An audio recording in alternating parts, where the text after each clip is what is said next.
Profile हेरौँ, profile हेरेर हुन्न। प्रोफाइल त धेरै हाई हुन्छ मान्छेहरूको। एउटा काण्डमा गएर फेरि सेलायो भने हामीले यो गरेका थियौँ भनेर ब्याज खान चाहिँ पाइन्न नि। फेरि काण्ड त हामी गनेर बसेका छौँ। यो त आइपरेको अहिले देखिएको काण्ड हो। हामीले जुन कदम चाल्यौँ त्यसले हेर त रासोपाले त्यसो गर्यो भनिरहेका छन् नि अहिले। भनेपछि यही नै हो। शीर्ष नेताहरूको बैठक बसेको 3 दलको बसेको देखेको छु। चौथो दल पनि यहाँ जिउँदैछ, उहाँहरूलाई पनि भन्न चाहन्छु। 3टा दल मात्र बसेकोमा आशंका व्यक्त गरेका छन् जनताले। सरकार बनाउँदा चाहिँ 10-10 वटा चाहिने राष्ट्रिय मुद्दामा डिस्कस गरेर चाहिँ 3 दल सुटुको कोठाभित्र बस्ने चाहिँ यो चाहिँ सही भएन। साँच्चै नै प्रधानमन्त्रीले भने जस्तै यो ट्रेलर होस्, यो ट्रेलर गजब छ, बढ्दै गइरहेको छ। यो रोकिनु पनि हुँदैन, कुनै हालतमा रोकिनु हुँदैन। मैले आज नै प्रधानमन्त्रीसँग र गृहमन्त्रीसँग कुरा गरेर कुनै पनि हालतमा यो क्रम नरोकिनु होला, कुनै पनि प्रभाव र दबावमा नपर्नु होला। यस्तो काममा चाहे हामी सत्ता पक्षमा हौँ, चाहे प्रतिपक्षमा हौँ, सरकारमा हौँ, जहाँ हौँ, कुनै पनि बेला यस्ता कामहरूमा यो विशेष गरेर भ्रष्टाचार नियन्त्रणमा यस्ता कुरामा साथ चाहिन्छ भने हामी तयार छौँ। तपाईँहरूलाई यो हामीले संसदबाट पनि भन्यौँ। त्यसैले यसमा नआत्तिनु होला, कहीँ पनि कुनै प्रभावमा नपर्नु होला, यसलाई नरोक्नु होला भनेर मैले भनेको छु। एकदम स्वागत योग्य कुरा छ। तपाईँले फेसबुक स्ट्याटसमा लेख्नुभयो नि, यहाँ भ्रष्टाचारका काण्ड त धेरै छन्, तर प्रधानमन्त्रीजीलाई चाहिँ एउटै काण्डबाट चाहिँ ज्वरो आए जस्तो स्ट्याटस लेख्नु भएको थियो। लेख्ने बित्तिकै त्यो संयोग पनि मिल्यो। लेखेको एकछिनपछि चाहिँ नयाँ सुनिहाल्यो। फेरि त्यसपछि मैले धन्यवाद पनि दिएँ। यो के हुन्छ भने खबरदारी गर्ने, साथ दिने भन्ने कुराले निकै ठुलो अर्थ राख्छ राजनीतिमा। कहिलेकाहीँ हेर्नुहोस् न, हामीले कुन ढङ्गको एक्सन लियौँ। नेपालको इतिहासमा घन्टा गनेर यति घन्टाभित्र हामी कारवाही गर्छौँ भन्ने त सायद हामीले सुनेका थिएनौँ नि। हाम्रो आगमनले कहीँ न कहीँ प्रभाव त पार्यो होला नि। हाम्रो त्यो कदमले, हामीले जुन कदम चाल्यौँ त्यसले हेर त रासोपाले त्यसो गर्यो भनिरहेका छन् नि अहिले। भनेपछि यही नै हो। लोकतन्त्रमा एकले अर्कालाई, राजनीतिक दलहरूले आफ्नो सिद्धान्तमा चुनाव लड्ने हो, आफ्नो एजेन्डामा जनताको मत लिएर आउने हो। तर मुलुकको एजेन्डा चाहिँ सबैको एजेन्डा हो। भ्रष्टाचारको एजेन्डा भनेको भ्रष्टाचार निर्मूल पार्ने एजेन्डा सबैको एजेन्डा हो। यसमा कुनै पनि तहसम्म पुग्दाखेरि सरकारलाई जे जस्तो किसिमको सपोर्ट चाहिन्छ एउटा प्रतिपक्षी दलका हिसाबले, त्यसको सपोर्ट दिनका लागि हामी तयार छौँ। हामी त सरकारको नीतिका आधारमा, सरकारका कदमका आधारमा समर्थन गर्ने कि नगर्ने भन्ने कुरा हो। विरोध भनेर विरोध गर्नुपर्ने भन्ने होइन नि। हामीले भनेकै थियौँ एक हिसाबले सरकार तयार थियो हामीलाई सरकारमा लिएर जानको निमित्त, प्रधानमन्त्री तयार हुनुहुन्थ्यो। त्यतिखेर पनि एउटा गति लिइसकेको छ। त्यस कारणले अहिले हाम्रो म्यान्डेट पनि पछाडि बस्ने भएको भने हामीले जोड लगाएनौँ।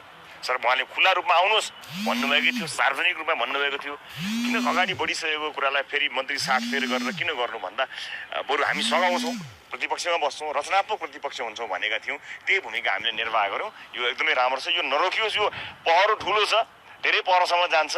त्यस कारणले आज त हाम्रो मान्यज्यूले भनिसक्नुभयो, शङ्कास्पद संदिग्ध जो हुनुहुन्छ उहाँहरूको पासपोर्टलाई पनि निगरानी गरेर एयरपोर्टमा निगरानी हुनु पर्यो, कसैले देश छोड्न नपाओस्, यो जमिनबाट पनि आकाशबाट पनि देश छोड्न नपाओस् भन्ने कुरामा हामीले आज संसदबाट नै हाम्रो मान्यज्यूले सचेत पनि गराउनु भएको छ। ठिक छ, यसै गरी जाने हो। एउटा काण्डमा गएर फेरि सेलायो भने हामीले यो गरेका थियौँ भनेर ब्याज खान चाहिँ पाइन्न नि। फेरि काण्ड त हामी गनेर बसेका छौँ। यो त आइपरेको अहिले देखिएको काण्ड हो। आइपरेका वर्षौँदेखि बसेका काण्डहरू चाहिँ नि तिनमा पनि यही किसिमको देखायो भने चाहिँ अनि त्यसपछि चाहिँ दिल खोलेर अहिले धन्यवाद त छँदैछ, त्यो धन्यवाद विशेष धन्यवाद हुनेछ। यो चाहिँ साँच्चै नै प्रधानमन्त्रीले भने जस्तै यो ट्रेलर होस्, यो ट्रेलर गजब छ। आफूले भन्नुभयो काण्डहरू मिलीभगतमा सिद्धिया छ। जब हाई प्रोफाइल जोडिन्छ, जग्गा फिर्ता गरेर हटेको केसहरू छ।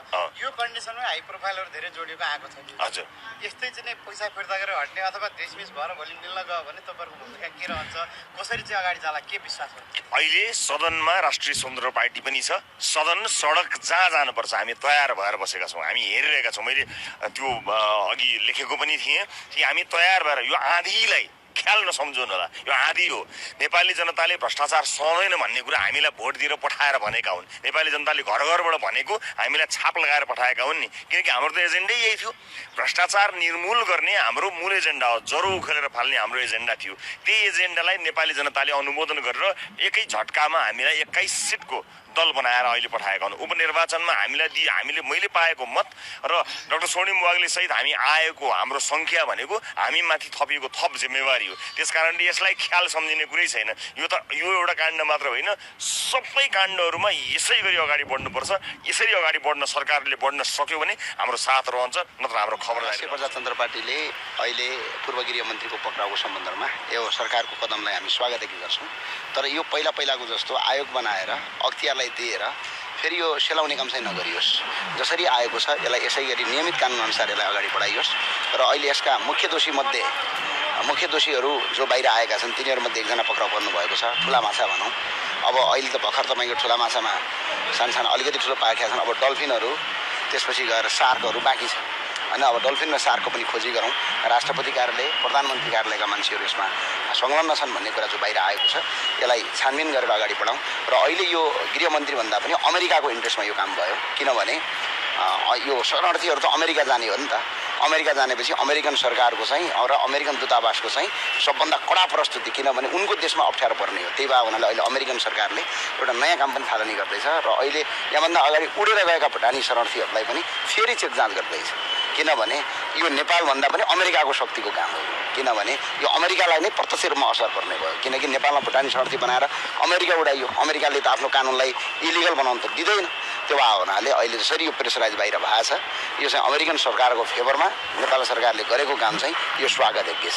र अब यसलाई यत्तिकै सेलाउन चाहिँ दिनु हुँदैन, अपराधीलाई कारवाही गर्नुपर्छ। र अमेरिकामा रहेका भुटानी शरणार्थीहरूलाई पनि अमेरिकन सरकारले फेरि छानबिन गर्दैछ भन्ने कुरा चाहिँ अहिले सुन्नमा आएको छ।